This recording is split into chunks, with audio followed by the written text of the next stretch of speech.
സുവിശേഷം എല്ലാ മനുഷ്യർക്കും വേണ്ടിയുള്ള, സകല മനുഷ്യർക്കും വേണ്ടിയുള്ള രക്ഷയുടെ സദ്വാർത്ത നിങ്ങൾ ഓരോരുത്തരുമായി പങ്കുവയ്ക്കാൻ ഞങ്ങൾ എളിയവരായി ഞങ്ങളെ അവിടുന്ന് അയച്ചതും അതിന്റെ ഒരു അടയാളമാണ്. ദൈവം നിങ്ങളെ സ്നേഹിക്കുന്നു. സത്യദൈവവും നിത്യജീവനുമായ യേശു ക്രിസ്തു നിങ്ങളെ സ്നേഹിക്കുന്നു. 2000 വർഷങ്ങൾക്ക് മുൻപ് മനുഷ്യരുടെ ഇടയിലേക്ക് ഇറങ്ങി വന്നവനായ സത്യദൈവം നിങ്ങളെ സ്നേഹിക്കുന്നു. നിങ്ങളുടെ ആരുടെയും ജീവിതം നഷ്ടമായി പോകരുതെന്ന്, നിങ്ങളുടെ ആത്മാവിന് നഷ്ടമായി പോകരുതെന്ന് ആഗ്രഹിക്കുന്നവനാണ് അവിടുന്ന്.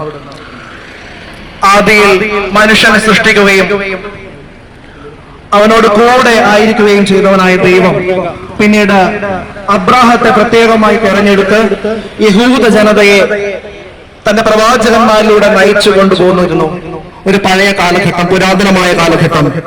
വളരെയേറെ വർഷങ്ങൾ തന്റെ വിശുദ്ധരായ പ്രവാചകന്മാരിലൂടെ യഹൂദ ജനതയോട് പ്രത്യേകമായി ആ ദൈവം സംസാരിച്ചു കൊണ്ടേയിരുന്നു. പിതാവും പുത്രനും പരിശുദ്ധാത്മാവുമായ ത്രിത്വൈക ദൈവം എല്ലാവരെയും സൃഷ്ടിച്ചവനും സൃഷ്ടിച്ചുകൊണ്ടേയിരിക്കുന്നവനും പരിപാലിക്കുന്നവനും എല്ലാത്തിന്റെയും കാരണവുമായ അനാദി മുതലേ മനുഷ്യരെ എല്ലാം വരാനിരിക്കുന്ന എല്ലാ മനുഷ്യരെയും തന്റെ കണ്ണിൽ കണ്ട ആ ദൈവം എല്ലാം മുൻകൂട്ടി അറിയുന്നവനായ അനന്തജ്ഞാനിയായ അനന്ത സ്നേഹമായ അനന്ത നന്മയായ സർവശക്തനായ അത്യുന്നതനായ ദൈവം കുറെ കാലഘട്ടങ്ങൾ ഇങ്ങനെ പ്രവാചകന്മാരോട് സംസാരിച്ചു കൊണ്ടേയിരുന്നു. തന്റെ ആഗ്രഹങ്ങൾ, തന്റെ ഉദ്ദേശങ്ങൾ, തന്റെ പദ്ധതികൾ അവൻ യഹൂദ ജനതയ്ക്ക് വെളിപ്പെടുത്തിക്കൊണ്ടേയിരുന്നു. എന്നാൽ എല്ലാം ഗ്രഹിക്കാൻ അവർക്ക് സാധിച്ചിരുന്നില്ല. പലപ്പോഴും ദൈവത്തോട് മറുതലിച്ചു പോയൊരു ജനമായിരുന്നു അവർ. ദൈവത്തെ പരീക്ഷിച്ച ഒരു ജനമായിരുന്നു അവർ. അങ്ങനെ കാലാകാലങ്ങളായി സംസാരിച്ചു കൊണ്ടേയിരുന്ന ദൈവം പിന്നെ ഒരു 400 വർഷക്കാലം പ്രവാചകന്മാരിലൂടെ പ്രകടമായ ആശയവിനിമയം ഒന്നും നടത്തിയില്ല. എന്നാൽ അപ്പോഴും അവിടുന്ന് നല്ല ജനത്തെ നയിച്ചുകൊണ്ടേയിരുന്നു. ഈജിപ്തിന് അടിമത്തത്തിൽപ്പെട്ട ജനത്തെ അവിടെ നിന്ന് പുറത്തേക്ക് കൊണ്ടുവന്ന അത്യത്ഭുതങ്ങളായ മഹത്തരമായ പ്രവൃത്തികൾ ചെയ്ത് മോശയുടെ നേതൃത്വത്തിൽ പുറത്തേക്ക് കൊണ്ടുവരികയും തുടർന്ന് 40 വർഷക്കാലം മരുഭൂമിയിലൂടെ നയിക്കുകയും അഗ്നിസ്തംഭമായും മേഘത്തോടായും അവർക്ക് മുൻപേ ചലിച്ചുകൊണ്ടിരുന്നവനായ പരമപരിശുദ്ധനായ ദൈവം, അത്യുന്നതനായ ദൈവം ഈ 400 വർഷങ്ങൾ വീണ്ടും ഇസ്രായേൽ ജനത്തെ ഒരുക്കിക്കൊണ്ടേയിരുന്നു. എന്തിനു വേണ്ടിയെന്നോ? 2000 വർഷങ്ങൾക്ക് മുൻപ്, അതായത് ഈ 400 വർഷങ്ങൾക്ക് ഇപ്പുറം, എന്നാൽ നാം ജീവിക്കുന്ന കാലഘട്ടത്തിൽ നിന്ന് 2000 വർഷം പുറകോട്ട്, ആ 2000 വർഷം മുൻപ് ദൈവം മനുഷ്യരുടെ ഇടയിലേക്ക് ഇറങ്ങി വന്നു, മനുഷ്യനായി അവതരിച്ചു. കാലിത്തൊഴുത്തിൽ നാം ക്രിസ്തുമസ് ആഘോഷിക്കാറുണ്ട്. ആ ദൈവത്തിന്റെ മനുഷ്യനായി പിറന്നതിന്റെ ആ പിറവി തിരുനാൾ.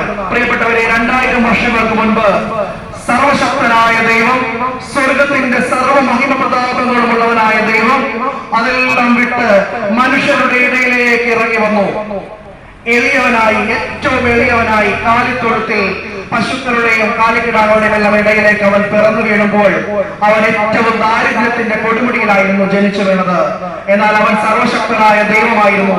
ആ ദൈവം നേരത്തെ നാം കേട്ടതുപോലെ 30 വർഷത്തോളം മനുഷ്യരോടൊത്തു വസിച്ചു.